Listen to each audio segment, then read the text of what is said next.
improvise a novel up here on stage, and to get us started, we're going to need some suggestions from you.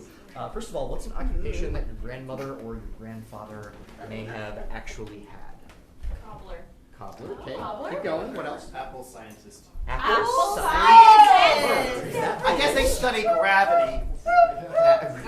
Warehouse manager. Warehouse manager. Home tutor. Oh. Teaches them. What are you guys feeling? I like apple scientist. Apple scientist? Great. Do we want to clarify if it's the food or the computer program? Somebody? It's the food. It's the food. Great. Oh. And what is this this grandparent's name? Johnny Appleseed. Jack? Yeah. Jeff? Jack. Jack. Awesome. Nice. Great. We have Jack, the apple scientist. Okay. Great. Let's start with our tag team monologue when the lights come on.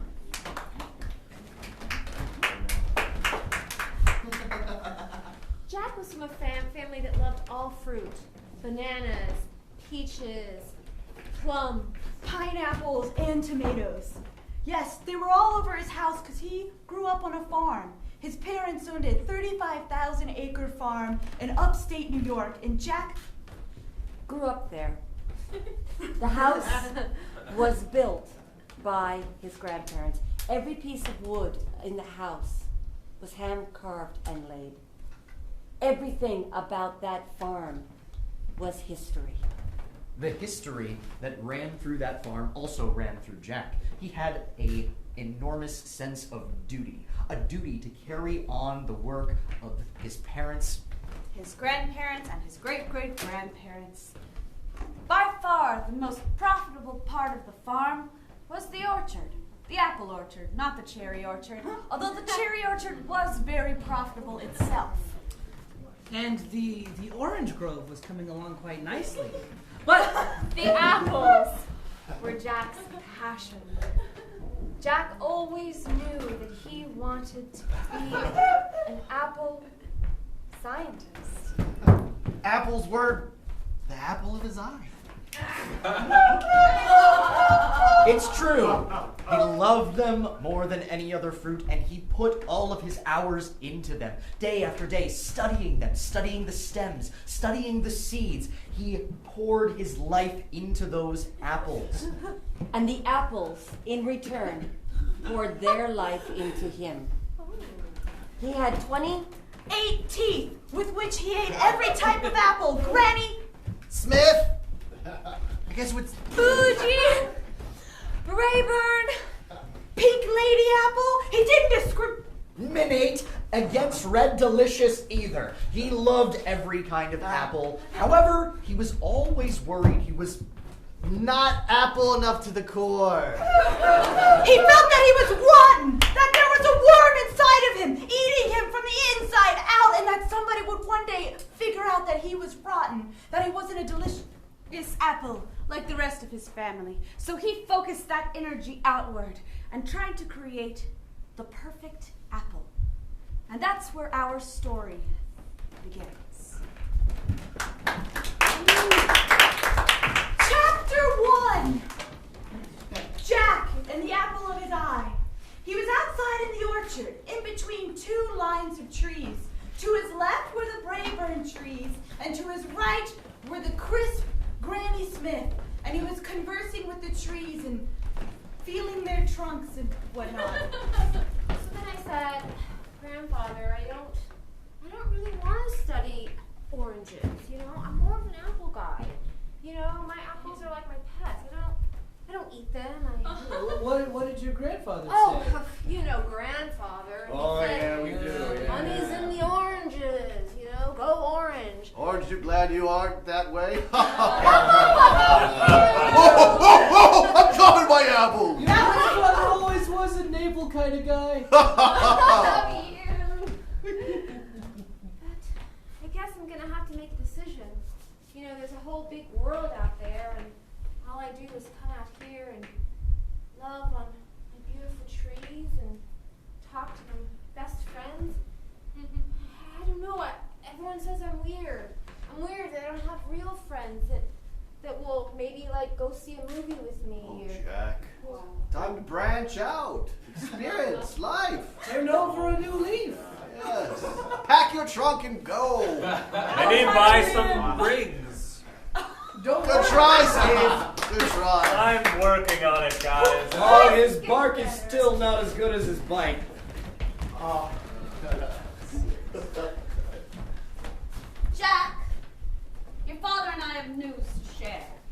Where is he then? I'm right here. Yes, I Father. was following you around in that apple orchard. Did you hear all the puns we were making? Yes, I did. I'm sorry about Steve. He's just not good yet. He will be one day, though. I know it. Steve, the fact that you have names for all of these trees. Jack, do you realize how ridiculous that sounds? Your mother and I are embarrassed. Well, my trees did say that I should go out and explore the Now, world. Jack Senior, don't be too hard on him. He's just a boy. Jack, it's time for you to go away. To get out of this house and make something of yourself that's not right here. Okay? I packed a suitcase. Go ahead. Bye. This suitcase was made completely out of apple skin. Mom. And packed inside were only slices of apple and mostly apple pie. I packed all of your favorite things. Take Now, care of them. now. Dad, water the trees. Talk to them. Hug Steve.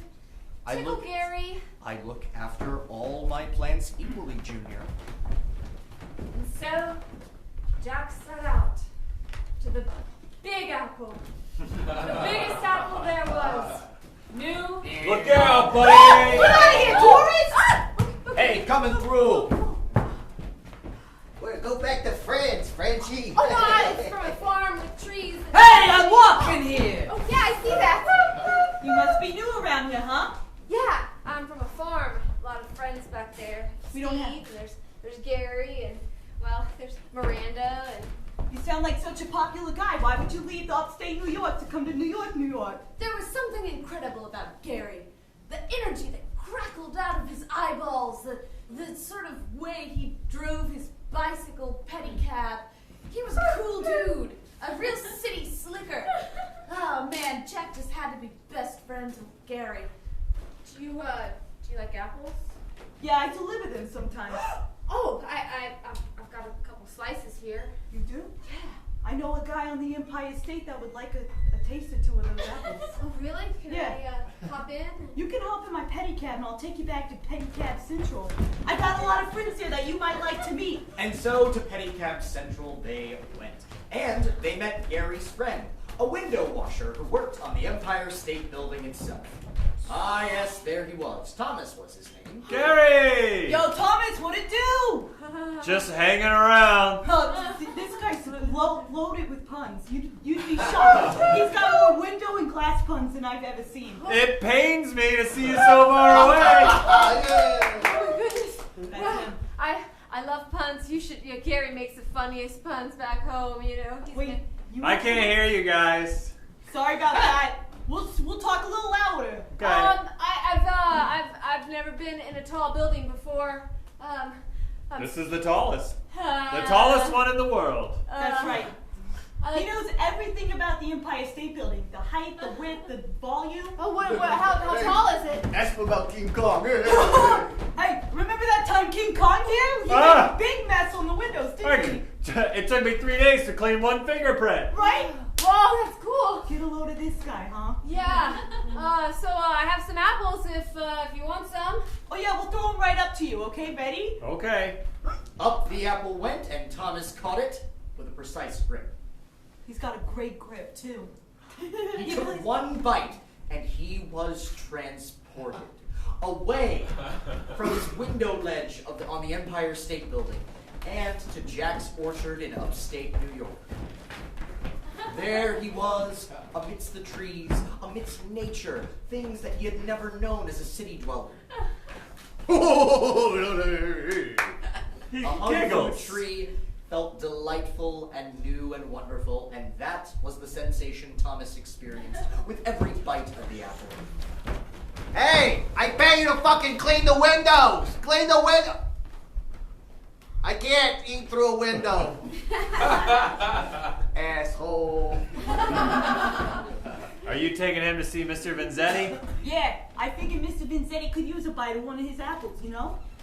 Mr. Vanzetti's gonna be really impressed. I think so. An apple to compete with his own Adam's apple. Mr. Vincetti was the boss of the Empire State Building. A formidable man who had an office that was fully decked out in mahogany and, well, on his desk was a bright, shiny glass paperweight in the shape of an apple. There you go, sir, your coffee. Ah, why, thank you, madam. Madam, so nice of you. Well, you know, Marjorie, I thought a little formality just for old time's sake. Oh, you. Now, here's your schedule for today.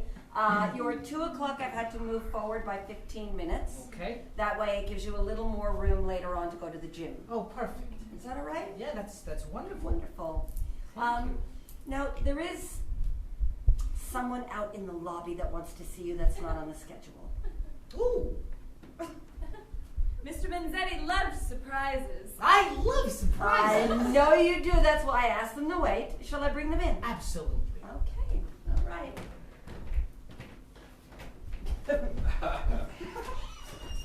He'll see you now. Okay. There was a long hallway leading to Mr. Vanzetti's office, and the door was made out of a polar bear that had been stuffed from one of his journeys to the North Pole. Oh, you got it. It's like the Tour de France out there. You guys got a long hallway. Can I get you a drink of water? Coffee or tea? That'd be amazing. Water. Chamomile? Absolutely. Mineral sparkling. Mr. Vincetti, sir. Well, if you insist. Mr. Vanzetti was used to this kind of treatment from his underlings. However, Jack was not used to this kind of kindness from an authority figure. The only example he had was his father, and, well, he was always less than kind to Jack for his ambitions. Now, what brings you boys to my office? We humbly ask that you taste one of the apples from my farm, King, sir. I'm not a king, just a king of the company. He's got all the stuff around. He's a CEO. We got a lot of these in upstate, just New York, New York. This is from my adventuring days. Wow. That polar bear we found in the Arctic, You're in the Arctic? that deer we found in upstate New York. Oh, that's where I'm from. What about this puppy dog? Sunnydale Farms. Oh. So you've been to a farm, Mr. Vinzetti? Yeah, you gotta get out of the city to see some trees. You know, they don't really have trees around here except for in Brooklyn. Trees. Trees, I know some trees. They're really cool. They don't talk to me and make puns. They just... Sir, you've only got 10 minutes to your next Oh, appointment. right! Give me this apple. So, what's the significance of the glass apple you got, huh?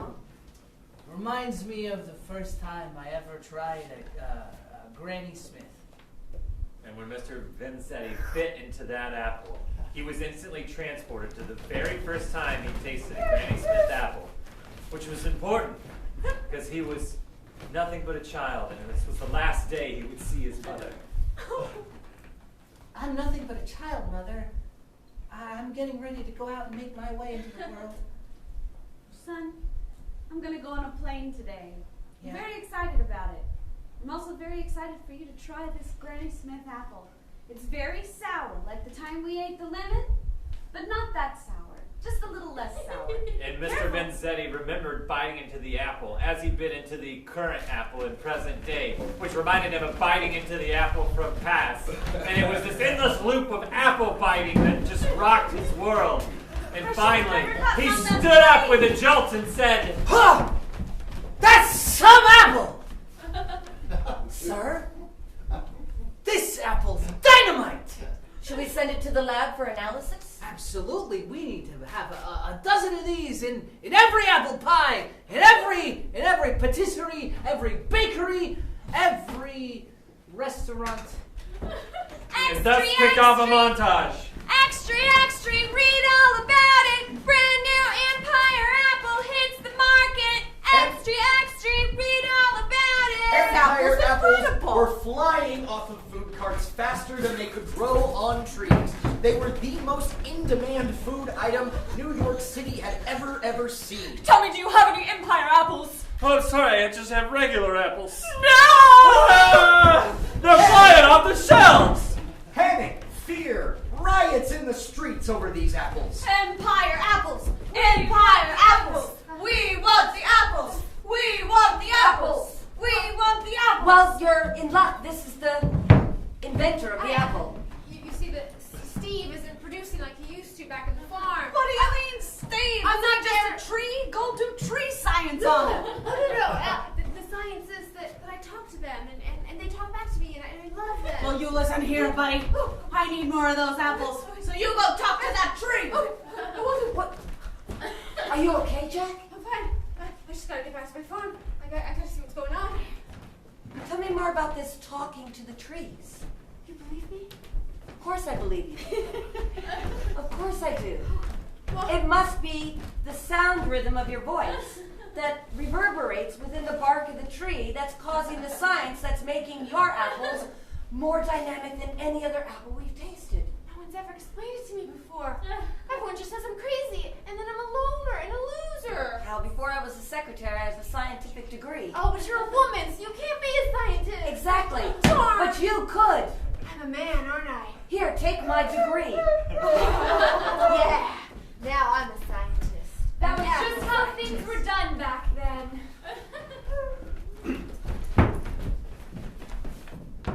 So Jack returned to his apple orchard, and what he saw made his heart rot to the core. Jack. Hey, Jack. Philip's already fallen over. My xylem and phloem have not seen water in so long. Dirt. It's brittle. Hey, how about this for a pun? Steve. Terminite or to Judgment Day. Good one, Steve. Steve was ahead of his time. I'm completely stumped. Oh, you still got it. You are stumped, but yes, that's a good pun. I've nothing left to give but bark. I'm having a lot of pain in my lumbar region. I'm returning to my roots. Jack knew that he had to pull out that degree and study it harder than he'd ever studied anything before. He looked at the letters up and down, trying to gain all of the knowledge that Marjorie had gained in her years of studying. Well. But then came his father.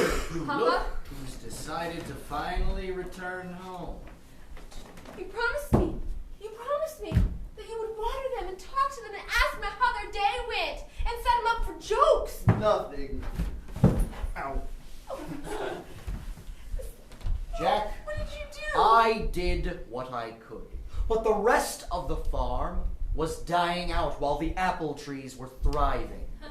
Everything must be treated equally, Jack. You can't play favorites with your work. But you do. You play favorites. You always liked Johnny T, my older brother, better than me.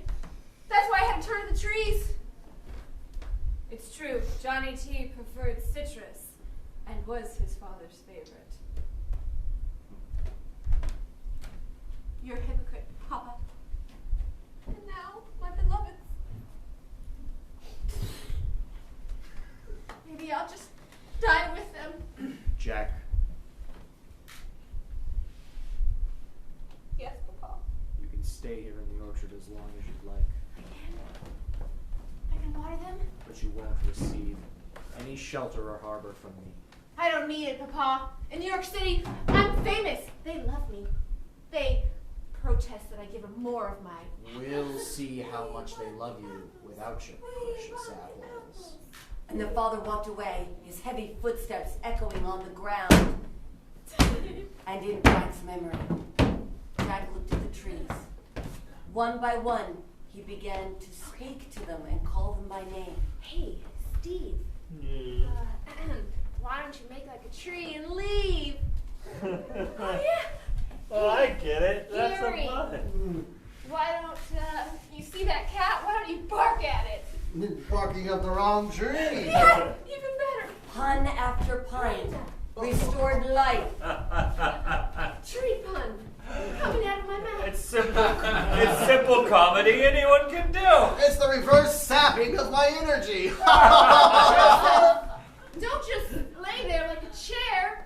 Grow like a tree out of the ground. Not only did they grow back, but they grew stronger, knowing that they were fully loved and cared for by Jack. Apples sprouted.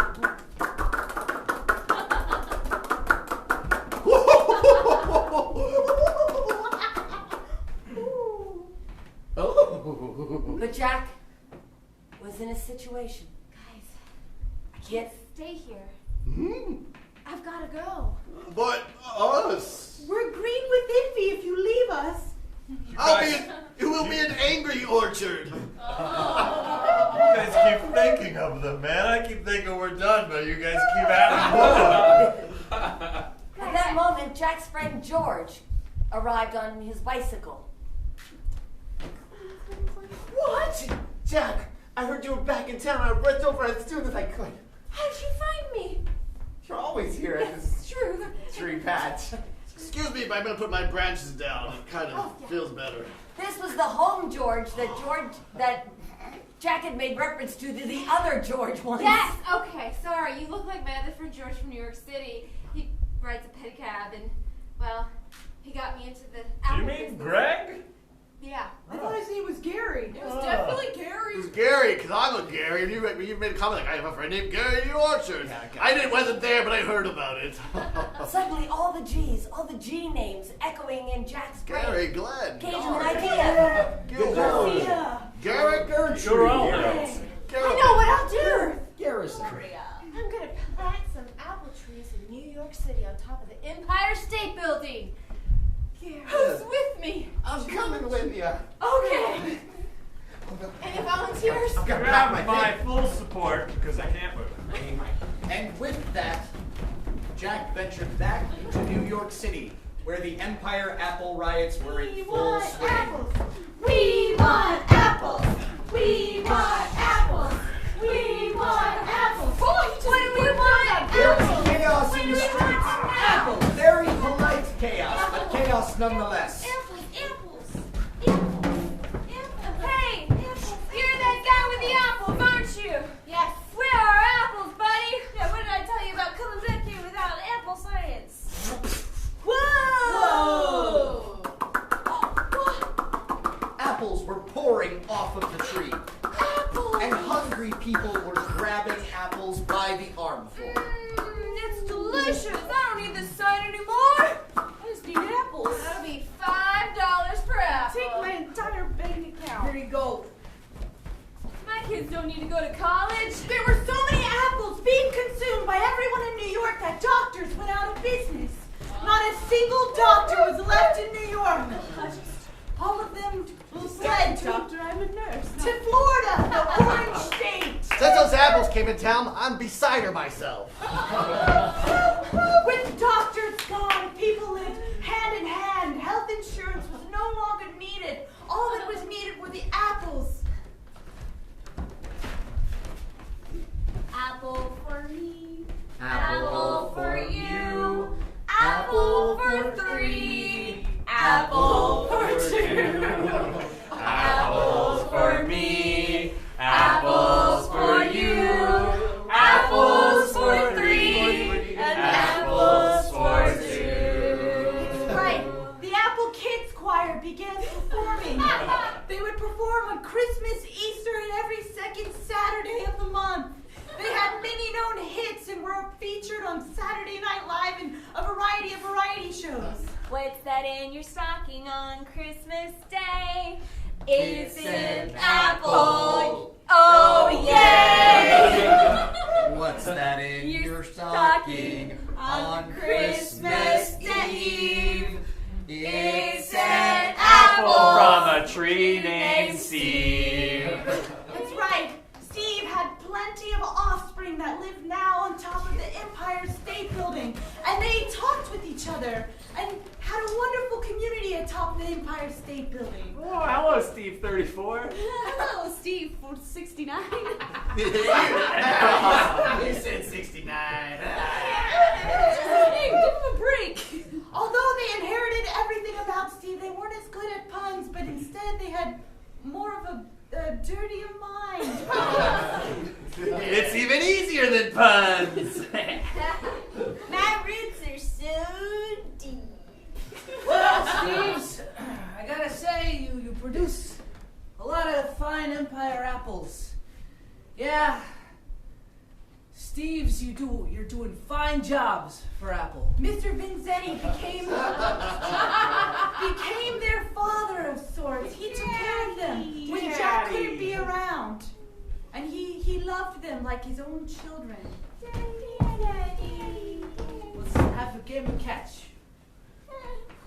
All of the games of catch that Mr. Vinzetti and Jack played with the apples, they still seemed to miss each other on a daily basis. And despite the happiness that Mr. Vinzetti and Jack had brought to New York City, they felt there was still something missing in their lives.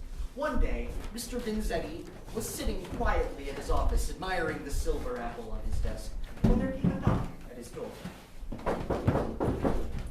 Oh, I love surprises. Come in.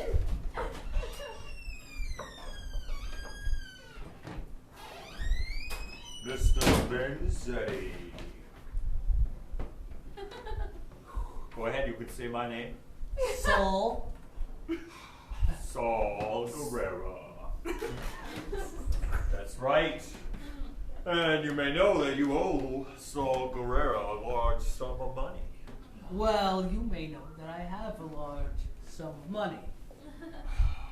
Yes, you do, but you also have assets. Yes. Trees. Well, you can't take them. They're my children. I could take your children if I wanted. You shouldn't touch my Empire Apple Empire. Mr. Guerrero was a greedy, greedy man. Mr. Vinzetti had made one bad deal in his youth, and now that bad deal was haunting him for his entire life. Yeah, you wanted to track down your mom. Well, I tracked her down for you. Cost a pretty penny, didn't it? And you didn't like what you found. Tell me the story again. I like seeing you say it. The plane that she got on crashed over the Atlantic. Oh no. But I tracked her remains down, didn't I? Did. I found her remains. They had been trapped on an island where they had been eaten by a feral jungle cat. A little cat, so it took a long time. And then, as you had them hauled back for the first time, the cargo ship that was hauling them back sank to the bottom of the ocean. That cost extra, didn't it? It sure did. Where they had to be fished again out of the belly of a whale. Yeah. Yeah. So you see, you owe me quite a bit. I'm gonna take your trees. Well, I guess there's nothing I can do about it. Back at the orchard, Jack was amongst his trees, happy as could be. Everybody was laughing and enjoying themselves.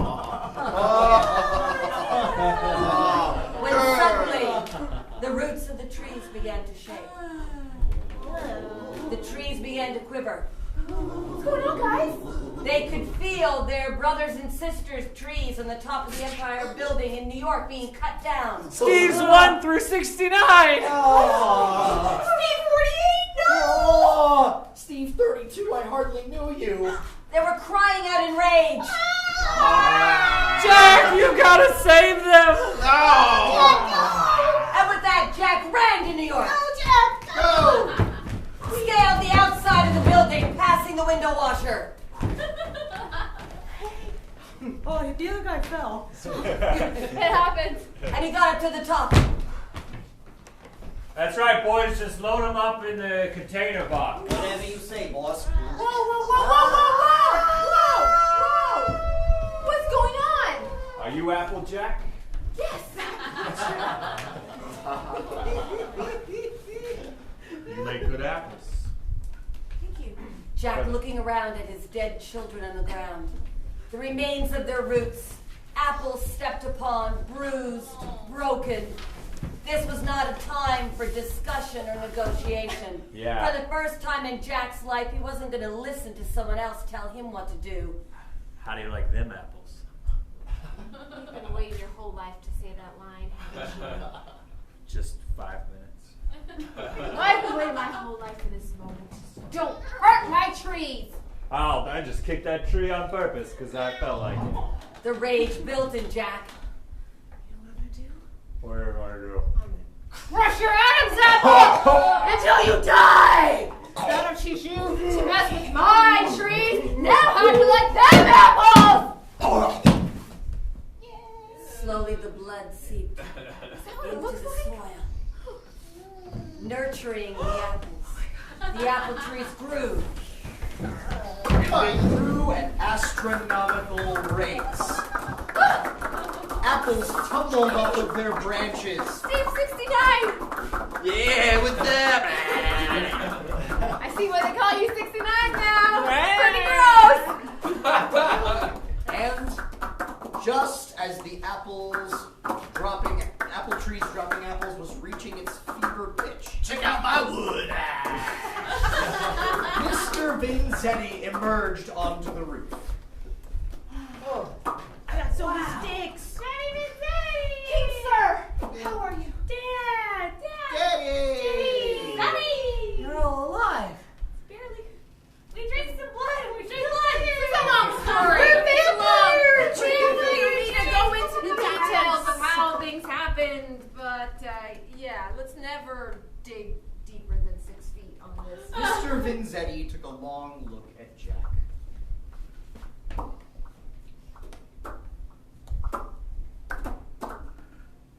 As the apples fell around them, Mr. Vinzetti saw something of himself in Jack.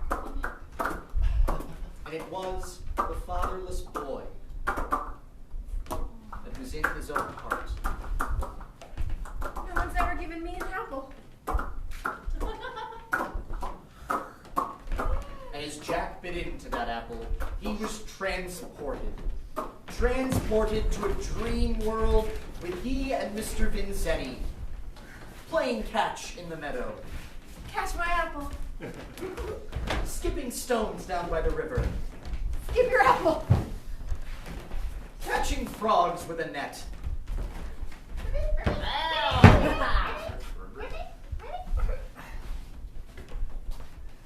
sitting together on the porch, watching the sun go down.